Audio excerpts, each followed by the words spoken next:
think back towards times that you felt really proud. And give me an example. You know, it can be a personal one, it can be a professional example of times that you felt like just very proud. And then let's break that apart. What was that about? You know, what skills did you have that made you feel that way, that you accomplished something, right? And I mean, I think that's one question. Another one is, you know, if you had a whole day to yourself, what would you do? If you had a whole day of no obligations, what would you go and do? What would be on top of the list? You know, what are your passions? What do you really care about? And sometimes people find that difficult to talk about. Yeah. And that kind of leads back to, you know, self-esteem also. Sure. If people are unaware or unable to notice their strengths or even be able to identify them, you have to kind of start working on their self-esteem. You know, what's going on under there? Like, why aren't you able to recognize those things? Or why are you more likely to recognize the weaknesses? Right. So we all have them. It's just a matter of maybe not having the confidence to see it in yourself, or maybe aware. You know, it's like full circle again here, but the self-awareness to find it too. Or you're more likely to say, okay, well, here's my weaknesses. Let's focus on those. Interesting. And I tend to try to word it differently with people as those are areas of growth, and they are. We all have weaknesses, right? But how can we grow in those if they're important to us, right? I mean, some weaknesses we just may never be great at, right?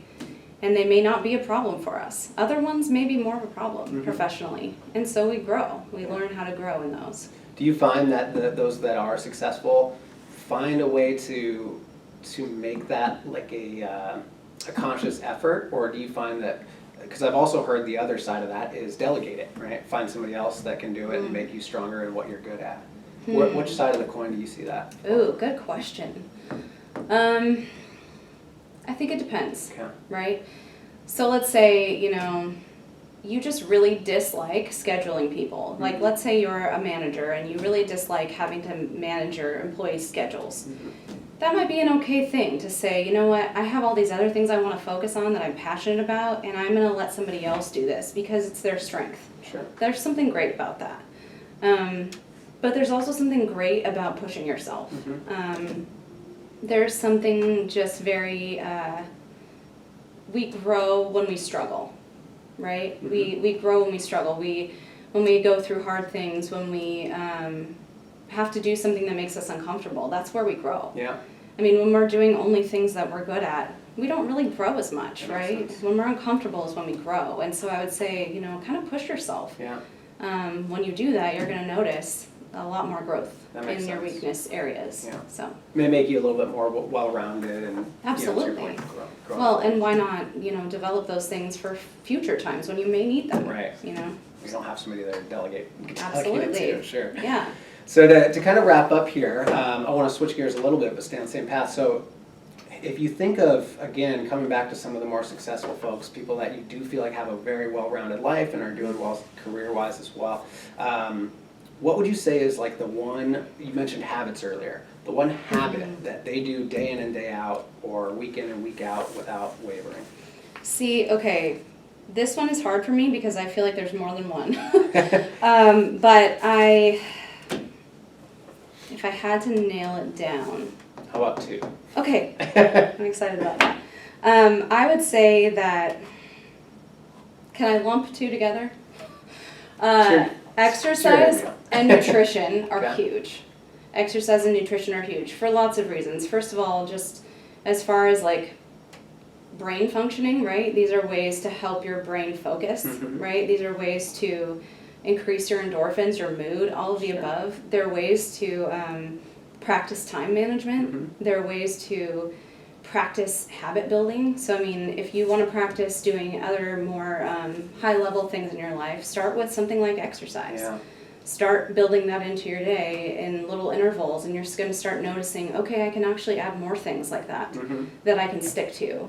So it's a way to really, a foundation for that. Yeah. And as far as nutrition, kind of the same thing, right? You know, it's a way to support our body to do what we want to do all day.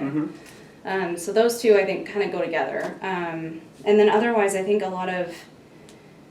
something really important is self-reflection. So looking back at, noticing patterns in your life, looking back at your day and going, what went well? What didn't go well? What do I want to do differently, you know? I think plenty of people go about their day, their week on kind of autopilot, Yeah. and they don't know why things aren't going quite right. Mm-hmm. When you start noticing patterns, you start to figure out how to change those, or bring them to a better place. And when you reflect on that, when you take a little bit of time during the day, you can start to notice those. Mm-hmm. Makes a lot of sense. Yeah. It's funny, the workout thing kind of really hit a spot for me because I try and work out every morning if I can before I go to work, so Nice. pretty early. But it's like the days that I don't, it seems like discipline just kind of gets like Absolutely. less and less tight, I guess, over the day. It really does, yeah. And So- it really just kind of jumpstarts your self-confidence. I mean, there's just so much to it. Sure. It's not just, okay, I think people sometimes focus on the physical aspect, like I want to look different. Yeah, But exercise really affects so many areas of our life. I agree so. with that for sure. Yeah. Well, I appreciate you coming on today. It was really helpful to share some information. Hopefully the audience enjoyed it as well. If anybody wants to get in touch with you, is there an email address, something like that people can reach out to you at? Yep, so my email is just my name, Chelsea, CHELSEA, August, like the month. Chelsea August Counseling at gmail.com. And then I also have a website, it's just chelseaaugust.com. So you Great. can find me there. Okay. Well, great. I appreciate it again. You've been a lot of help. Thank you. And look forward to maybe having you on down the road as well. Yeah, But it's thank been you for great. having me. Yeah, of course. So thanks for joining us for the Mainsail Financial Group Podcast series. Again, our goal here is to really share some thoughts, get some industry insights in areas that we don't focus on today. If you do have any questions or we can be of any help, feel free to email us at info@mainsailfg.com.